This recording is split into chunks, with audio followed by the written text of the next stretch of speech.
Hey guys, Retire on Dividends here. Wanted to give it a quick update on the weekly activity for my options trading journey and my swing trading journey. So first we'll start with the options. As usual, I have this watch list of option stocks that, to be honest, most of them are really too high risk and I'm probably never going to trade them. So I'm going to clean this list up and eventually I'm just going to make it a list of stocks or ETFs that I would possibly, consider doing options with at some point. But as you know, right now, I only trade TSLL. So TSLL is a double leveraged Tesla ETF. It moves 2 times whatever Tesla does, whether up or down. And that actually just came into effect on April 2nd, I believe. So you can see here, it does, 100% more. If you look at column F, there's a formula there. But you could see like TSLL change on 4/2 was 9.78% down. TSLA was 4.9% down. So, it's almost 2 times. It's going to be, never really exact, but it's around 2 times the change of Tesla. You can see on April 3rd, Tesla went up 1.05%, TSLL went up 2.06%. So that's pretty much how the fund works, which makes it much more higher risk than trading options on Tesla alone. However, trading options on Tesla is very expensive. So the beauty of trading options on TSLL is it's very affordable, at least for me. But along with the affordability, you get the 2x leverage, which again is risky, but that brings in 2x implied volatility, which could give you a much higher premium than usual. So anyway, let's get to the trades I did this week. So this week I did 3 trades. I basically sold 3 puts. It was a kind of a red week for the most part, but I sold 3 puts that are at a strike price below my average. Right now, my average is around, I think, 860 or 8. Well, it was 875 around there. It's right below $9. That's what I know.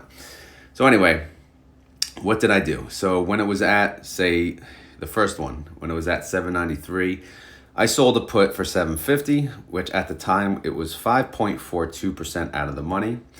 I did choose an expiration date that expired into the following week. So I did it on, April 1st was the Monday, and I chose the following Friday. So that's 11 trading days.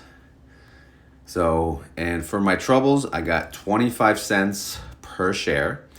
And since each contract is 100 shares, I got $25 in premium. That is a return on investment of 3.33%. Because keep in mind, I'm fronting $750. Because if the strike is 750 times 100, I have to put up collateral of $750. So for doing that, I get 3.33% back on my money. Income per day, I'm earning about $227.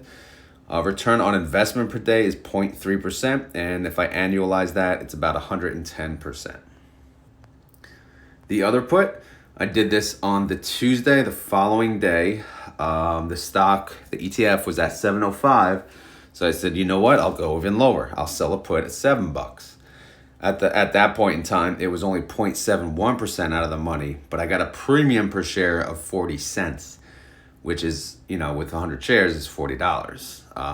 So only using $700 to front, I got, that's 5.71% return on investment. Also, the expiration date I did choose, it was the following Friday as well, April 12th. So income per day on that was $4. Return on investment per day, 0.57%. And annualized yield on that trade, 208%. So you can't go wrong with that. And then guess what? Friday was awful. Friday was a bloody mess. So on April 5th, which was Friday, I sold a put, but I chose an expiration date into even the following week, which expires now April 19th, because earnings is actually the week after that. So I have no issue. I'm going to trade through earnings, but I'm going to wait till we get a little closer. But this is the last week before the next earnings call.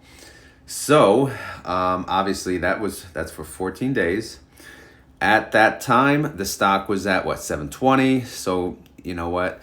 It was very volatile that day. So I'm like, let me choose a strike even lower just in case, 650. At that point, it was 9.72% out of the money. And I got 30 cents per share. Again, this is because I extended the time as well.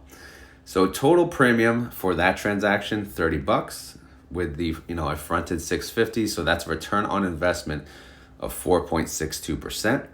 Income per day for that transaction, 214. Return on investment per day, 0.33%. And annualized yield, 120.33%. So again, I sold 3 puts, all of which have a strike price below my current average. So, worst case scenario is I get assigned and I own 300 additional shares, but with a lower cost basis. Best case scenario, TSLL closes at, above all of the strikes at the expiration date and they expire worthless and I keep my premium. I'm okay with either scenario happening. So keep that in mind. You have to be okay with both. Also, I had 2 contracts that expired on Friday. I had a call that I sold with a strike of $9 and then a put that I sold of $8. So first the call. So basically TSLL did not close above $9, so I did not have to sell my 100 shares. So the premium of $20 I got, and that contract expired worthless. The put I sold though, that was at $8. It did close below $8. So since I sold the put at $8, I have to buy it. I have to buy these shares at $8, and I did, and I got assigned. So obviously, I still collect the premium of $25, but now I get assigned 100 additional shares. I had 400 previously, so now I have 500 shares of TSLL. Hopefully that makes sense.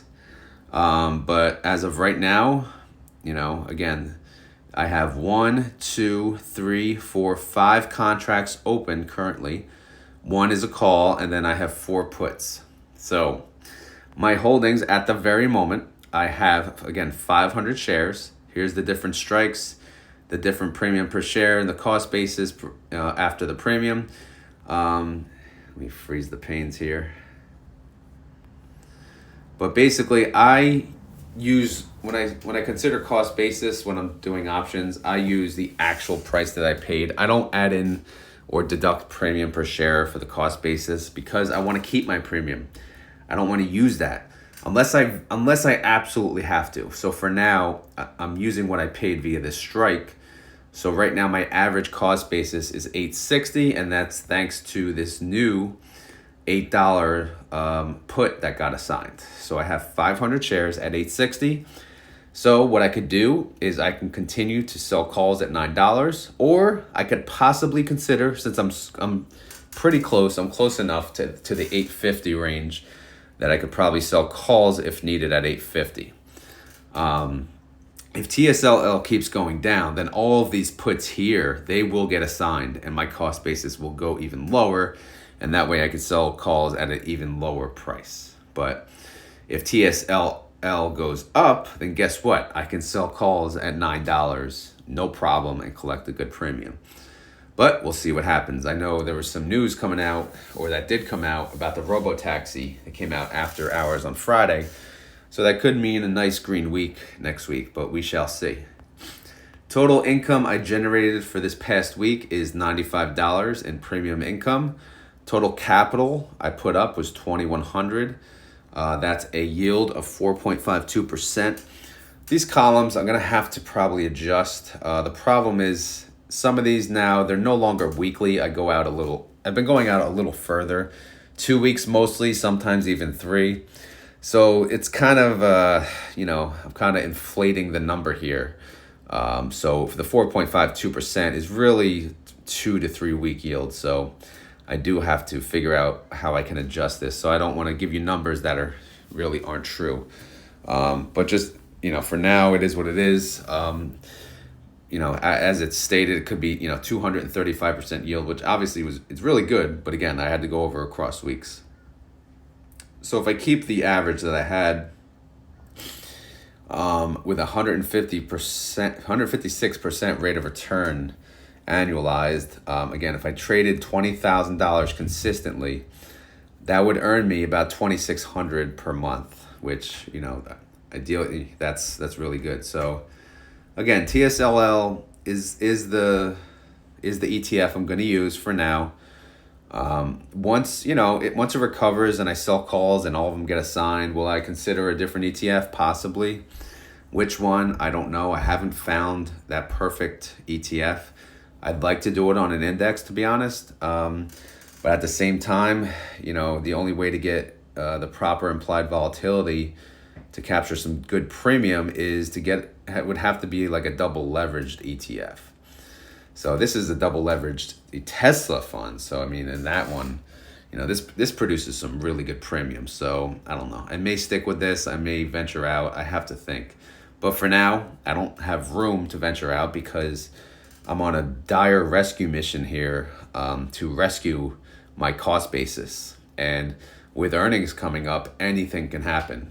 Tesla can go down even more, or Tesla can have some good news and I can make some really good money on the way up. All right, so either way, that's my update on my options journey. Total income so far since I started. When did I start this?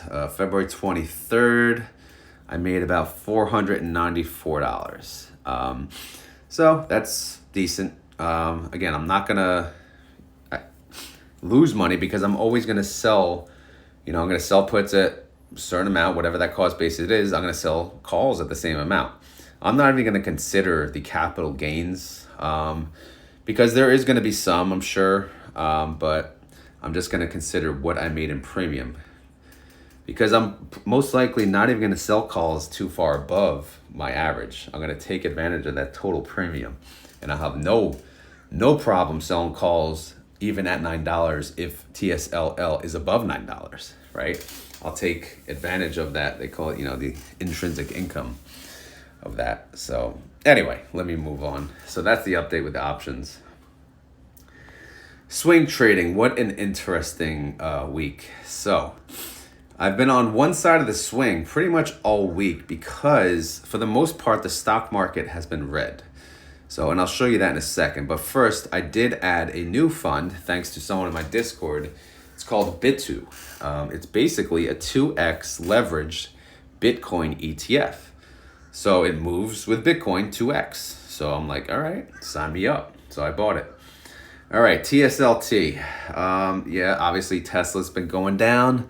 So this week, I added 200 additional shares of TSLT.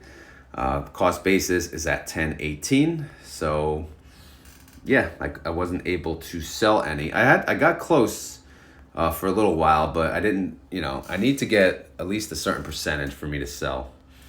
CONL, I added 15 additional shares of that. So I currently have about 25 shares in total. I have not been able to swing any of CONL yet. TQQQ, I did get to sell some of that. I made a $20.35 profit or a 6.99% gain. And then, that other 5 I bought in prior weeks. So SOXL, I did get to swing. I sold for a profit of $24.45. Or a 5.43% gain. I also was able to buy on the swing down 10 additional shares. So right now I only hold 10 shares of SOXL. So far that one's done pretty well for me. SOXL has brought me in, $215, which that's pretty good. AAPX, again, Apple is at the lows and I have no problem adding to this. But I only had a chance on Monday. I bought 25 additional shares. So, all in all, I own about 125 shares with an average of $20.42. And TNA, I was able to sell 10 shares. I sold a batch of 10 and I made $50 or a 13.54% profit. So that was really good.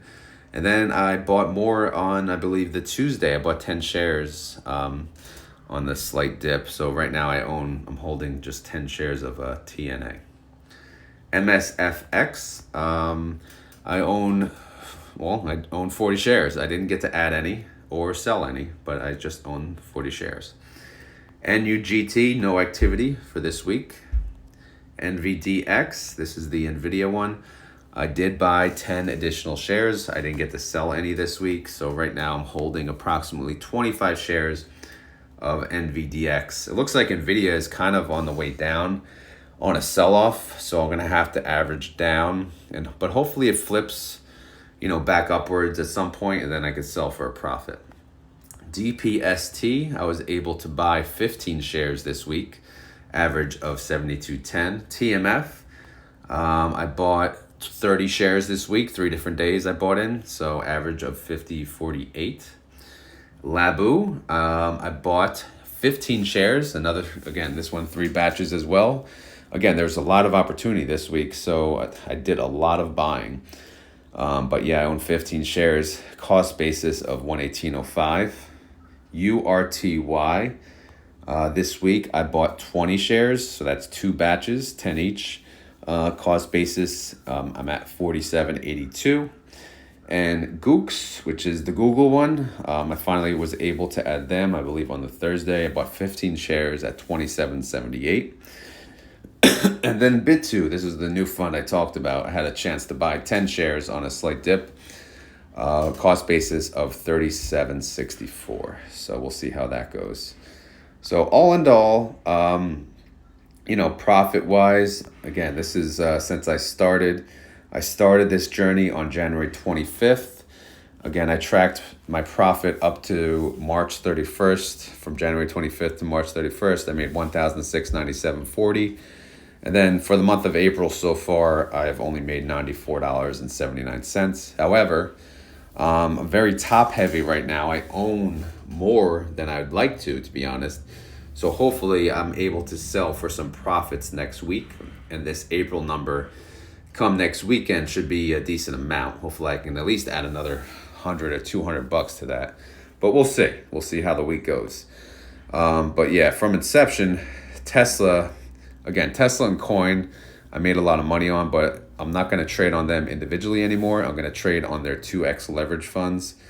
But those have brought in the most. Again, Coin, I made $769, which is really good. SOXL, again, one of my favorites, $215.76. NVDX has made me $159. So those are so far the winners. I'm not favoring any one or the other. Again, my strategy with these funds is when I see a 5% or more dip and I don't own any, I will buy into it. If I see any dip in general and it's below my cost basis, I will most likely continue to average down. Again, if it's a new day. I'm only buying 1 batch per day, whatever that batch is. And my batches are basically anywhere from $400 to $600. So whatever that amount comes to, that's the batch, which could be 5, 10, 15, as you saw. And that's it. And I buy daily. So if I see an opportunity to sell for a profit of 5% or more, I'll do it. Sometimes I'll take less, sometimes I'll take more. But a profit is a profit. Obviously, if I get too top heavy and I see, for example, let me look at TSLT, right? You never know with earnings coming up, right? So right now, I'm pretty top heavy on TSLT. So if I see that TSLT goes to say, I don't know, $11 or $11.10, right? If I only sell 50, my first batch, it's first in, first out. My first batch, I won't even make money. But if I sell 4 batches, then my average is 1083. So if I sell 200 shares at an average cost basis of 1083 and that's priced at 1110, then that's a profit. But I only want to do that if I see that I could be in danger. Again, I want to have a certain amount of funds available so that I can continue to average down on all of these. I don't want to be captured, at a certain point. I don't see that it's too bad at the moment. for TSLT, but again, that's something to consider if I do get too close to owning too much. All right.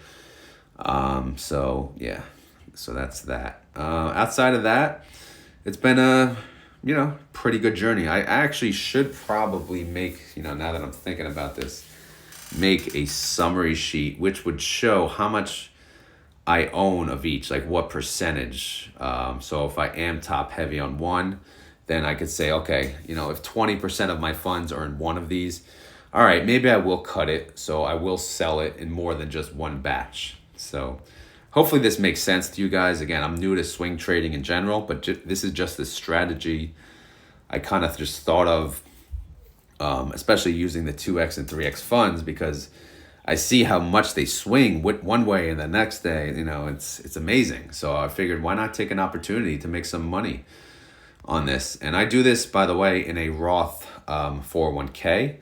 So I'm not worried about taxes that I make. Again, it's going to be short-term capital gains on this. But it's in a Roth, so it doesn't really matter. But anyway, that's the update on my swing trading. And that was the update on my options trading. So overall, not too bad. Market had a rough week. So hopefully we turn it around this following week. If not, so be it. And then we can wait till the next week. But, it's all good. So far, so good. If you have any questions, feel free to leave it in the comments below, or you can join my Discord and go to the Swing Trading channel and we'll talk about it. As always, guys, this is not financial advice. I'm just sharing my journey for fun and entertainment. If it helps you, great. If you're just having fun with me along the way, great. Again, I'm just trying to make as much money as I can so I can retire early. And like I always say, it's not really about retiring. It's about having the ability to retire at any point in time. So I hope to get there within 5 to 10 years. With the help of this, with the help of with help of swing trading, with the help of options trading, with the help of high yield dividend income, all of that, all of that combined.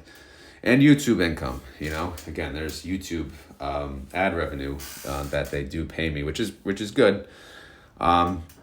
Could be better, but it's pretty good. But it is what it is. Either way, let me go. I'll get this posted, and hopefully you guys can enjoy it. If you want to help the channel, obviously just hit the like button, or you could share these videos if you're in any options groups for beginners. The advanced people, they probably don't want to see this stuff. It's too basic for them. But when it comes to beginners, this could be of help. So if you want to share that around. All right, anyway, I got to go. Hope you guys enjoy your weekend. Later.